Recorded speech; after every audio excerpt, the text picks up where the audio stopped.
उत्तर पूर्व के सुदूर अंचल में पहाड़ी की तलहटी से लगा एक छोटा सा गांव था, निगरी। इस गांव की कुल आबादी 20 घरों की थी, जिसमें कुल जमा 42 लोग रहते थे। सबसे पहले जिनमें बच्चे, बूढ़े और जवान सभी शामिल थे। इस गांव की जमीन भी बहुत उपजाऊ नहीं थी, मगर ये गांव प्राकृतिक दृश्यों से भरपूर समृद्ध था और यही वजह थी कि रईसजादे इस गांव में लगभग साल भर घूमने आते रहते थे और उनको ठहराने तथा घुमाने से गांव के नौजवानों को अच्छी आय हो जाती थी, जिससे उनके परिवार का भरण पोषण हो जाता था। गांव में पंचों ने ये व्यवस्था बना रखी थी कि सभी आगंतुकों को पंचायत के पास ही रजिस्ट्रेशन कराकर भुगतान करना होता था और पंचायत एक एक करके सभी परिवारों को उनकी जिम्मेदारी दे देती थी, जिससे मिलने वाला पैसा सभी परिवारों को बराबर बराबर बांटा जाता था। इससे कोई विवाद नहीं होता था। इस गांव की सीमा पर चारों ओर बहुत ही मनोहर दृश्यावली थी और उसे देखने ही पर्यटकों के झुंड आते थे। गांव की कमाई अच्छी हो जाती थी और सभी अच्छी तरह जीवन यापन करते थे, मगर इस गांव के उत्तरी किनारे के जंगलों में जो खंडहर नुमा इमारतें थीं, गांव वाले उसे भुतहा खंडहर कहते थे और उस ओर बरसों से कोई नहीं जाता था। गांव के बुजुर्ग कहते थे कि जो उस ओर गया वो फिर वापस नहीं आया, न जाने कहाँ खो जाता था वहाँ जाने वाला। इस डर से गांव वालों ने उस ओर जाना ही बंद कर दिया था। इस खंडहर के बारे में गांव का बच्चा बच्चा जानता था और धीरे धीरे इसके बारे में पर्यटकों को भी पता चलने लगा था। ऐसे में एक दिन उस गांव में दो दोस्त नगेंद्र और हरजीत घूमने आए। दोनों ही शौकिया जासूसी करते थे। उन्होंने यहाँ आकर उन खंडहरों के बारे में सुना तो वे अपने गाइड दौड़जी से बोले कि भाई दौड़जी, हमें उन खंडहरों के बारे में थोड़ी जानकारी दो। दौड़जी थोड़ा चौंका, फिर बोला, साहब आप लोग उन खंडहरों की चर्चा मत करो, वरना गाँव वाले आपको गाँव में रहने नहीं देंगे। ये सुनकर उन दोनों की उत्सुकता और बढ़ गई। उन्होंने फुसफुसा कर दौड़जी से कहा, अरे भाई, हम दोनों तो किसी से बताने से रहे। रही बात तुम्हारी, तो तुम तो हमें बस वो जगह दूर से दिखा देना, तुम्हारी जिम्मेदारी खत्म, आगे हम लोग देख लेंगे। ये सुनकर दौड़जी बोला, नहीं साहब, इस गांव में आया हर एक पर्यटक हमारे लिए भगवान तुल्य होता है और आप लोगों को उन खंडहरों तक पहुंचाने का पाप मैं नहीं कर सकता हूं। इस पर वे दोनों बोले, अरे भाई दौड़जी, तुम क्यों चिंता करते हो, हम तो खुद से उस जगह जाना चाहते हैं। अच्छा ये बताओ, क्या तुम्हारे मन में कोई कौतूहल नहीं होता उन खंडहरों के बारे में? क्या तुम कभी नहीं सोचते हो कि आखिर ऐसा क्या है उन खंडहरों में कि जो भी उनके पास जाता है फिर वापस नहीं लौटता? उनकी बातों से दौड़जी भी सोच में पड़ गया। उसने सोचा कि सही बात है ये कि आज तक कम से कम उसकी पीढ़ी के किसी नौजवान ने तो उन खंडहरों की ओर जाकर नहीं देखा कि सच्चाई क्या है। सिर्फ बुजुर्गों के रोकने से ही सब चुपचाप बैठ गए हैं। दौड़जी एक साहसी युवक था, उसके मन में भी एडवेंचर करने की इच्छाएं थीं। आज नगेंद्र और हरजीत ने जैसे उसे एक नई दिशा दे दी। बस उसने मन ही मन विचार किया और बोला, चलिए भाई साहब, हम लोग उस ओर चलेंगे, मगर हमें सावधानी से जाना होगा और हम एक दिन में ही पूरी तरह उस ओर नहीं जाएंगे, बल्कि एक दो दिन आसपास घूमने के बाद चलेंगे, जिससे किसी को ये कहने का मौका न मिले कि हम खंडहरों में जा रहे हैं। यदि यह बात गांव वालों को पता लग गई कि हम उधर को जाने वाले हैं, तो आप लोगों का तो ठीक है, मेरा और मेरे परिवार का इस गांव में रहना मुश्किल हो जाएगा। दौड़जी की बात सुनकर नगेंद्र बोला, देखो दौड़जी, हम तुम्हें लिखित में दे देंगे कि तुम्हारे मना करने के बावजूद हम दोनों ने तुम्हें मजबूर किया कि तुम हमें उन खंडहरों के पास पहुंचा दो। इसमें तुम्हारी कोई गलती नहीं है। हम अपनी जिम्मेदारी पर और अपनी जिद से उन खंडहरों की ओर गए हैं और हमें कुछ हो जाने पर तुम्हारी अथवा गांव वालों की कोई गलती या लापरवाही अथवा जिम्मेदारी नहीं होगी। इन बातों से दौड़जी का मन भी डांवाडोल हो उठा। वैसे भी वो खुद कोई डरपोक तो था नहीं और सच कहा जाए तो वो खुद भी उन खंडहरों को एक बार पास से देखना चाहता था। उसने मन ही मन विचार किया और फिर बोला,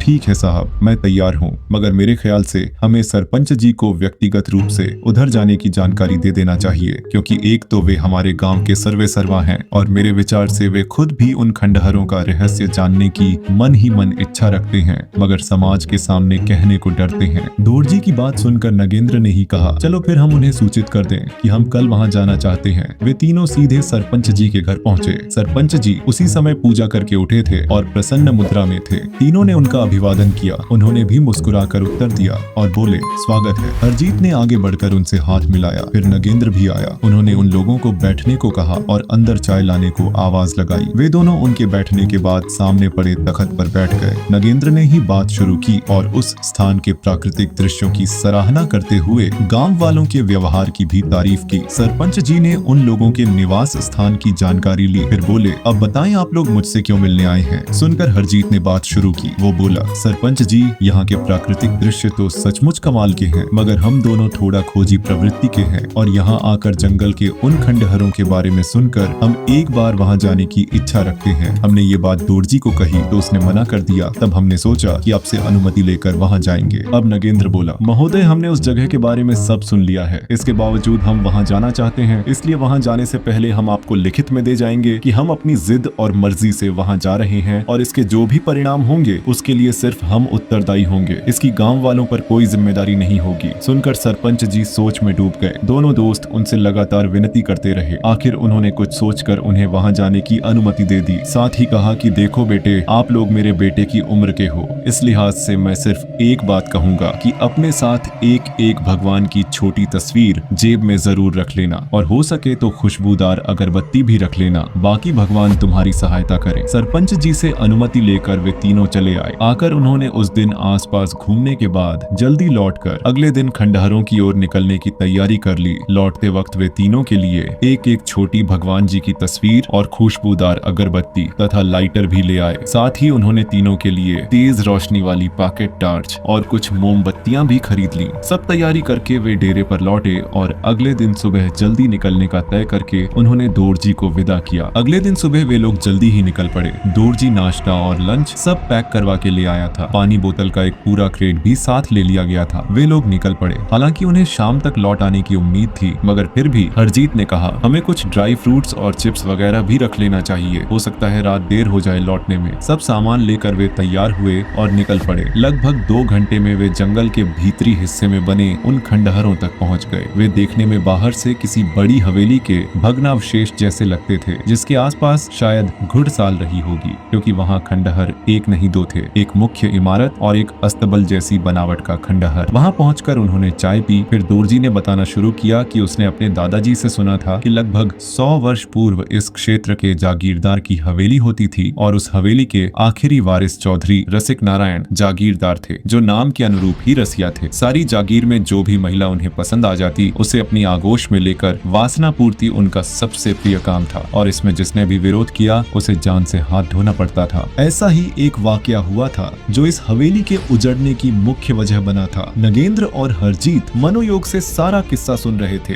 दोरजी आगे बोला, दादाजी ने बताया था कि एक बार पास के गांव से रसिक नारायण की सवारी गुजर रही थी। उस समय गांव के तत्कालीन सरपंच की बेटी, जो दूर शहर में डॉक्टरी पढ़ रही थी, वो छुट्टियों में घर आई थी। वो लड़की शहर में पली बिंदास लड़की थी। वो गांव की कोई दब्बू किस्म की लाचार औरत नहीं थी। उस दिन वो अपने प्रिय घोड़े पर बैठकर गांव से बाहर सैर को निकली थी। उसने घुड़सवारी के लिए चुस्त कपड़े पहन रखे थे, जिनसे उसका बदन पूरी तरह उजागर हो रहा था। उसी समय चौधरी रसिक नारायण की सवारी भी वहाँ से गुजर रही थी। उसकी नजर इस लड़की पर पड़ी। बस उसे देखते ही उनका दिल बेकाबू हो उठा। उन्होंने अपने मुसाहिबों को इशारा किया। फिर क्या था, उन लोगों ने, जो संख्या में 6 थे, आनन फानन में लड़की को चारों ओर से घेर लिया। लड़की उनकी इस हरकत पर थोड़ा चौंकी, मगर उसे तुरंत समझ में आ गया कि उनका इरादा उसे उठाने का है। वो शहर में पली थी, कराटे में ब्लैक बेल्ट थी। इस बात का एहसास उन नामुरादों को सपने में भी नहीं था कि कोई लड़की उनके मजबूत शिकंजे से बचकर निकल सकती है। अब तक उन्होंने सिर्फ गांव की लाजवंती लड़कियों और औरतों को ही उठाया था, जो बेचारी परिवार की इज्जत बचाने की खातिर चौधरी के अत्याचार मुंह बंद करके सह लेती थी। मगर आज उनका पाला एक शेरनी से पड़ा था। लड़की ने तुरंत घोड़े को रोका और कूदकर पोजीशन ले ली। उन लोगों ने उसे पकड़ने को छलांग लगाई तो उसने फुर्ती से अपने आप को बचाया और पलटवार कर दिया। उसने फौरन से पेशतर उन पर ताबड़तोड़ कराटे की छापें चलाना शुरू किया तो उन नामर्दों के छक्के छूट गए। ये देखकर चौधरी भी घबरा गया और अपना घोड़ा मोड़कर भाग गया। उस वक्त तो चौधरी ने हार मान ली थी, मगर उसके दिल में उस शेरनी को पाने की चाहत